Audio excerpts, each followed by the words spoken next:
Welcome to week one. My name is Sharon, and I'm so excited that you're part of our recruitment support group. So, we want to start off this week all about awareness building.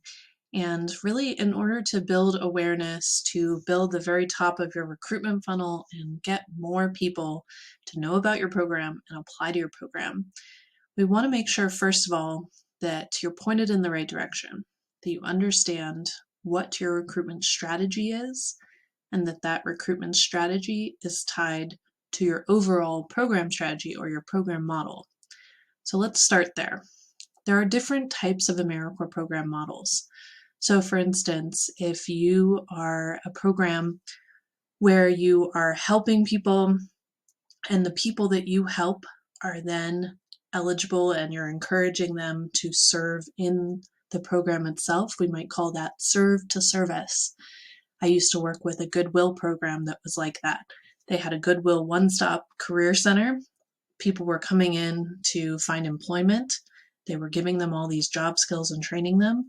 And then right there, within the people they were serving, those were their recruitment pool. They wanted to recruit directly from the people who were being served to become the AmeriCorps members themselves.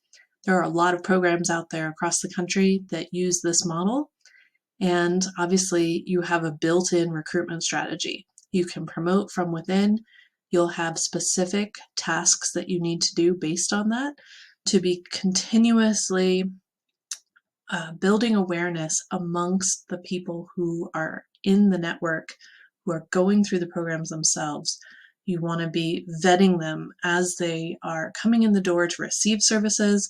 And this would probably be something where you're building their awareness over time and preparing them for the opportunity to join AmeriCorps. So there's going to be a lot more that you need to focus on there about timing and really keeping track of everyone who's going through the program, how to identify someone who might be a good fit. And those recruitment strategies and the tasks that you need to take care of are very specific to that program model.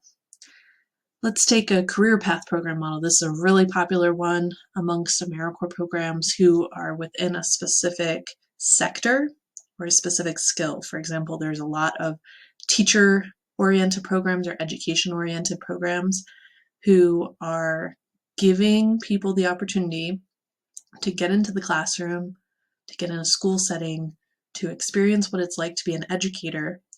And that's part of your program promise, is come join our program because you're interested in education. This is a chance to get your foot in the door to find out if this is the right career path for you. If you're in one of those career path program models, then you're going to be looking at strategic partnerships with other career development and workforce development or higher education programs that are directly aligned with other people who share the desire to get people into that career path. So you want to form those strategic partnerships and use those referral methods through those partnerships to make sure you have a clear path of, okay, there's already other people who are working with education students or are advising people who are thinking about this career path. How do we give them the tools to be able to know when AmeriCorps is the right fit for that person's next step in that career path, and empowering those strategic partners to send the great candidates your way, and how to capitalize on that and make sure you are a good choice and you can move as quickly as possible within the AmeriCorps constraints, to not lose great candidates who come in your door.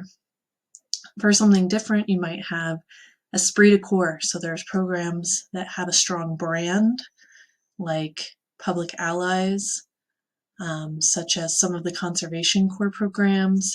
There are also other programs that just, even very small programs that put a lot of emphasis on the member experience, and particularly that esprit de corps, the chance to be a part of something, to meet other people.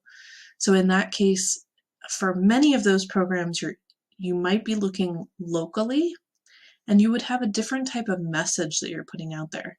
You'd be emphasizing that sense of belonging, the chance to join something, the chance to enhance their connection to the community.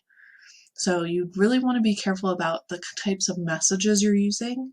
And then also, if you have an existing program with that program model, that's the chance to go strong into leveraging your existing members and their networks as well as your alumni, because you've put so much effort and you've invested so much in the member experience already. You want to capitalize on that when you're in recruitment mode. Finally, if you are in a program that's a very unique experience, maybe it's highly visual, like one of these beautiful conservation corps programs in the Rocky Mountains, then you probably are going to actually be recruiting online, perhaps even nationwide.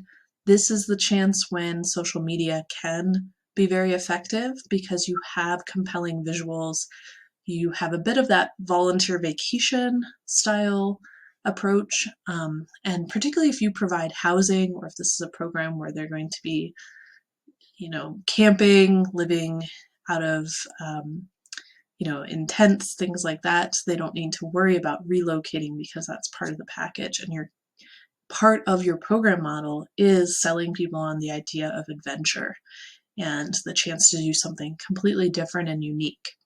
And so that's really a time where you can leverage those compelling visuals on social and through search engine optimization of being able to key in on certain words people might be looking for, whether that's your location or the type of experience that they're going for, or within online networks such as people who are already living van life, who are already open to travel, to moving, to relocating. So that's what I want you to make sure you think about this week is, have you identified what type of program you have? What's your program model? It is possible to have more than one, but it's key to think about your program structure and model. You can also think of it as, what is your program promise? What are you promising someone when they join? Are you promising them to learn more about the community in which they're serving? Are you promising them to be part of a group? Are you promising them to have a unique experience? Are you promising them the chance to be more prepared to go into a certain career path? So whatever that program promises, that is going to relate to how you structure your recruitment strategy, where you put your recruitment messages, the tone of those messages, what actual language do you use and where do you pull that language from, and whether those recruitment messages are coming directly through you or through partners, members, alumni, etc. So let's talk about that more on Wednesday, but for now, reflect on that, identify what you're doing, what recruitment strategies you're currently using, and then when you come on Wednesday's session, please bring examples of what you are currently doing, current recruitment messages, and particularly where are you putting those messages out, or who are you working with to get the word out about your programs, so that we can break that down and see where we can make some changes to get you more results. Thanks so much. We're so excited to have you on board, and I can't wait to see you on Wednesday.